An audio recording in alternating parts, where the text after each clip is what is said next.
Bendiciones, quien habla para ustedes, la hermana Saima Ernestina Tovar. Hoy voy a hablar sobre la introducción a la teología. Leo los puntos a que este módulo hace referencia. 1. ¿Qué es la teología? Argumente y explique en sus propias palabras. 2. Explique los requisitos del estudiante de teología. 3. Explique con argumentos razonados cada una de las ramas de la teología. 4. ¿Cuáles son sus expectativas al estudiar la teología? 1. Teología bíblica.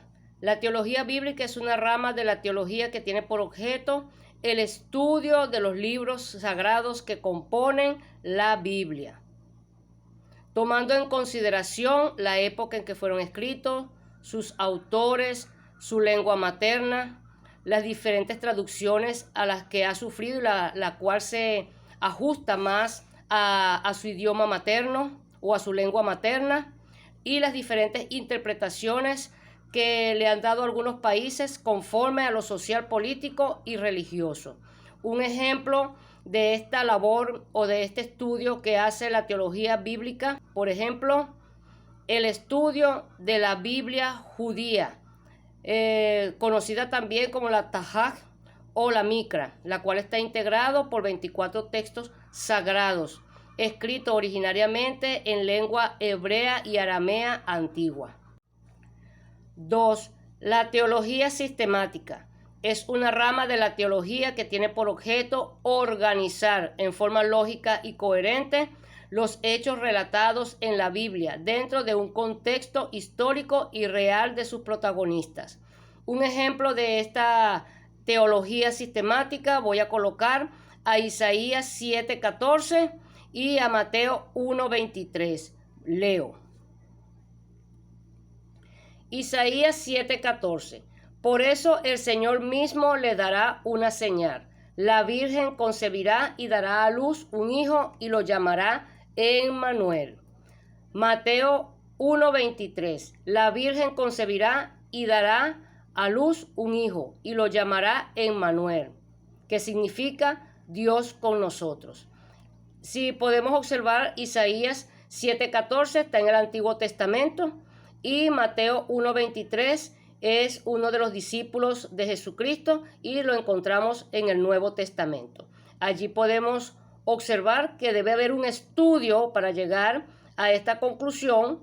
Tiene que haber un estudio sistemático dentro del contexto histórico para que se pueda concatenar o fusionar o relacionar un texto con el otro que da como resultado la existencia de nuestro Señor Jesucristo. 3. La teología práctica. Es una rama de la teología que tiene por objeto el estudio reflexivo de las prácticas religiosas entre sus creyentes enmarcadas dentro de la Biblia o los textos sagrados. Traigo un ejemplo de esta teología práctica que es la circuncisión, la que todavía en nuestro tiempo se practican los judíos ortodoxos y aquellos que se convierten al judaísmo, lo que consiste que todo niño varón nacido vivo debe ser circuncidado una vez cumplido 8 días. Los judíos se fundamentan para llevar a cabo esta práctica de acuerdo a lo que dice la Torá en el Génesis 17:10. Leo. Génesis 17:10 dice: Este es mi pacto, que guardaréis entre mí y vosotros, y tu descendencia después de ti será circuncidado todo varón de entre vosotros. Ellos dicen que este es un pacto eterno y que ellos dan cumplimiento a dicho pacto. 4. Teología histórica. Es una rama de la teología que tiene por objeto el estudio de la sana doctrina, que toman las iglesias como patrón de conducta para sus miembros y como requisito indispensable para sus nuevos miembros, estudiada desde un contexto sistemático, fundamentándose en la creación de la primera iglesia, sus orígenes, su causa, sus reformas positivas y negativas, tomadas desde un punto de vista totalmente bíblico. Es importante que nosotros sepamos que la sana doctrina es el fundamento principal de la doctrina cristiana. Todo lo que esté fuera de la sana doctrina es apostasía. Voy a leer unos versículos bíblicos que nos hacen mención a la sana doctrina. Leo. Primera de Timoteo, capítulo 1, del 9 al 11. Tengamos en cuenta que la ley no se ha instituido para los justos, sino para los malvados y rebeldes, para los impíos y pecadores, para los irreverentes y profanos. La ley es para los que matan a sus propios padres, para los asesinos, para los inmorales y los que practican la homosexualidad, para los traficantes de esclavos, los mentirosos y los que juran con falsedad. En fin, la ley es para todo lo que está en contra de la sana doctrina, enseñada por el glorioso evangelio que el Dios bendito me ha confiado. Tenemos Juan 7:16 y dice: Jesús le respondió y dijo: mi doctrina no es mía, sino de aquel que me ha enviado.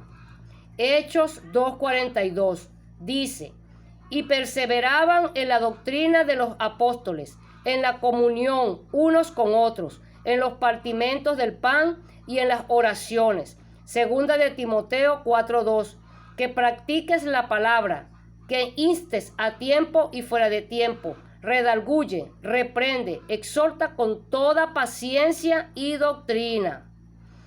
Hebreos 6:1-12. Por tanto, dejando ya los rudimentos de la doctrina de Cristo, vamos adelante a la perfección, no echando otra vez el fundamento del arrepentimiento de obras muertas, de la fe en Dios, de la doctrina de bautismos, de la imposición de manos, de la resurrección de los muertos y del juicio eterno. Romanos 16:17 dice: mas os ruego, hermanos, que os fijéis en los que causan divisiones y tropiezos en contra de la doctrina que vosotros habéis aprendido y que os apartáis de ellos.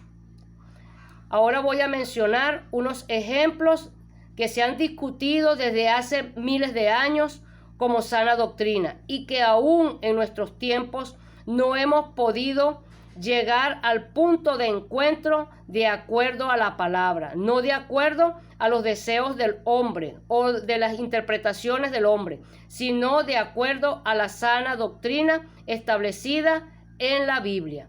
Voy a mencionar los siguientes casos.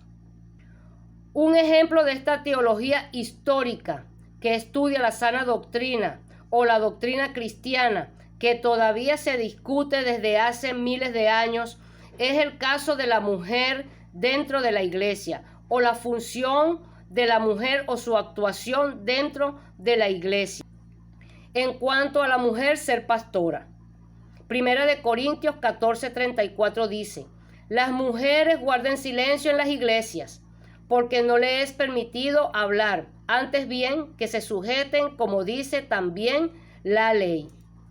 En cuanto al cabello, Primera de Corintios 11:6 dice: porque si la mujer no se cubre la cabeza, que también se corte el cabello. Pero si es deshonroso para la mujer cortarse el cabello o raparse, que se cubra. En cuanto a la vestimenta, Deuteronomio 22:5 dice: la mujer no se pondrá ropa de hombre, ni el hombre se pondrá ropa de mujer, porque el Señor tu Dios detesta a cualquiera que hace tales cosas. Primera de Timoteo 2, del 9 al 10 dice: en cuanto a las mujeres, quiero que ellas se vistan decorosamente, con modestia y recato, sin peinados ostentosos, ni oro, ni perlas, ni vestidos costosos, que se adornen más bien con buenas obras, como corresponde a las mujeres que profesan servir a Dios. Primera de Pedro 3, de 3 al 4 dice: que la belleza de ustedes no sea la externa, que consiste en adornos tales como peinados ostentosos, joyas de oro y vestidos lujosos, que su belleza sea más bien la incorruptible, la que procede de lo íntimo del corazón y consiste en un espíritu suave y apacible. Esta sí que tiene mucho valor delante de Dios. Mateo 7:15 dice, cuídense de los falsos profetas. Vienen a ustedes disfrazados de oveja, pero por dentro son lobos feroces. Y dentro de la teología histórica tenemos varios libros históricos en el Antiguo Testamento, como son el libro de Josué, Jueces, Ruth, el libro 1 y 2 de Samuel, el libro 1 y 2 de los Reyes, el libro 1 y 2 de las Crónicas, libro de Nehemías, y en el Nuevo Testamento tenemos Mateo, Marcos, Lucas, Juan y los Hebreos. 5. Teología filosófica. Es una rama de la teología que tiene por objeto utilizar métodos filosóficos para comprender la naturaleza divina y sobrenatural de Dios sin que intervenga la razón humana. Voy a dar 2 ejemplos bíblicos del poder sobrenatural de Dios que debe traer loco a todos los teólogos del mundo. Y lo encontramos en Isaías capítulo 6 del verso del 1 al 5 y en Ezequiel capítulo 37 del 1 al 6. Leo. Isaías capítulo 6 del 1 al 5, que habla sobre el llamamiento de Isaías y dice, en el año que murió el rey Usías, vi yo al Señor sentado sobre un trono alto y sublime, y sus faldas llenaban el templo. Por encima de él había serafines, cada uno tenía 6 alas, con 2 cubrían sus rostros, con 2 cubrían sus pies, y con 2 volaban.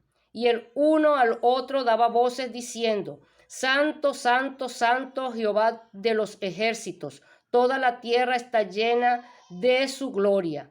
Y los quinciales de las puertas se estremecieron con la voz del que clamaba, y la casa se llenó de humo. Entonces dije, ay de mí, que soy muerto, porque siendo hombre inmundo de labios y habitando en medio de un pueblo que tiene labios inmundos, han visto mis ojos al Rey Jehová de los ejércitos. Y Ezequiel capítulo 37, versos del 1 al 6, que habla sobre el valle de los huesos secos y dice, las manos del Señor vino sobre mí, su espíritu me llevó y me colocó en medio de un valle que estaba lleno de huesos.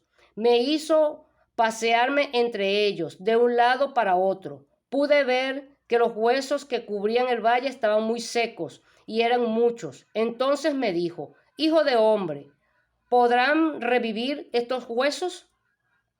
Y yo contesté, Señor y Dios, tú lo sabes. Entonces me dijo, profetiza sobre estos huesos y diles, huesos secos, escuchen la palabra del Señor. Así dice el Señor y Dios, y estos huesos, yo haré entrar en ustedes espíritu y vivirán. Les pondré tendones, haré que les salga carne, les cubriré de piel y les daré aliento de vida. Así vivirán y sabrán que yo soy el Señor. Palabra de Dios, la gloria sea para mi Señor. Y ya para finalizar este estudio de introducción a la teología, leo la última pregunta. 4. ¿Cuáles son sus expectativas al estudiar la teología? Siempre he querido estudiar teología y aspiro que con este estudio yo pueda desarrollar habilidades específicas desde el punto de vista científico para comprender el poder sobrenatural de Dios y su manifestación en el mundo por medio de Jesucristo, el poder de la palabra de Dios en cada uno de nosotros por medio de la fe. Muchas gracias.